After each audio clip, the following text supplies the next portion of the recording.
Hello sir, welcome to this channel Japanese सीखें। Hope so आपने मेरी कुछ पुरानी वीडियोस देखी होंगी जापानीज़ की, और उन वीडियोस के अंदर आपने बहुत सारी चीज़ें भी सीखी कि किस तरीके से हम वोकेबलरी का यूज़ करते हैं, किस तरीके से हम पैटर्न को समझते हैं और किस तरीके से हम उस चीज़ की बात करते हैं। सो ये सारी की सारी वीडियो जो आपने जापानीज़ की देखी, तो मैंने आपको बताया था कि जितनी भी जापानीज़ लैंग्वेज हम करते हैं या जापानीज़ लैंग्वेज के अंदर 3 स्क्रिप्ट होती हैं: हिरागाना, काताकाना और कांजी। और उससे पहले होती है आपकी रोमाजी स्क्रिप्ट। रोमाजी स्क्रिप्ट का मतलब क्या होता है मैंने आपको बताया था। रोमाजी मतलब जो हम नॉर्मल इंग्लिश जो यूज़ करते हैं उसे ही हम रोमाजी जो है वो कहा जाता है।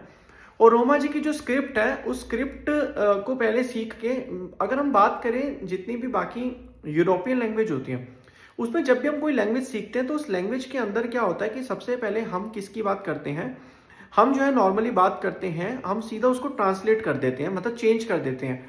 तो वो आपका रोमा जी ही होता है अगर हम बात करें प्रॉपर तो।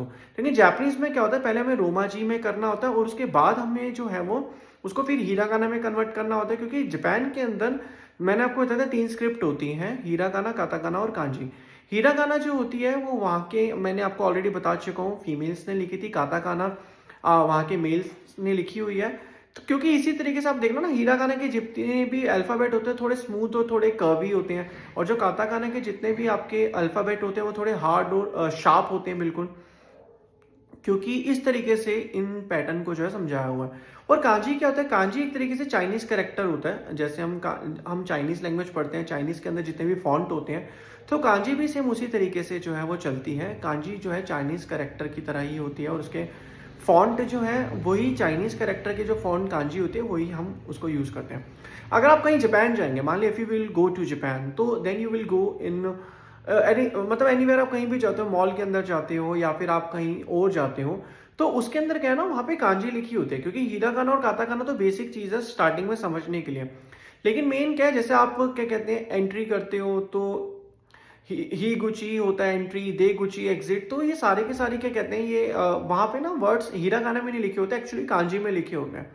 तो इसलिए पहले आपको हीरागाना और काताकाना समझाई जाती है, ताकि आपको हीरागाना और काताकाना अच्छे से समझ आने के बाद then you can understand the meaning, these all meanings in kanji form also, then you can write kanji।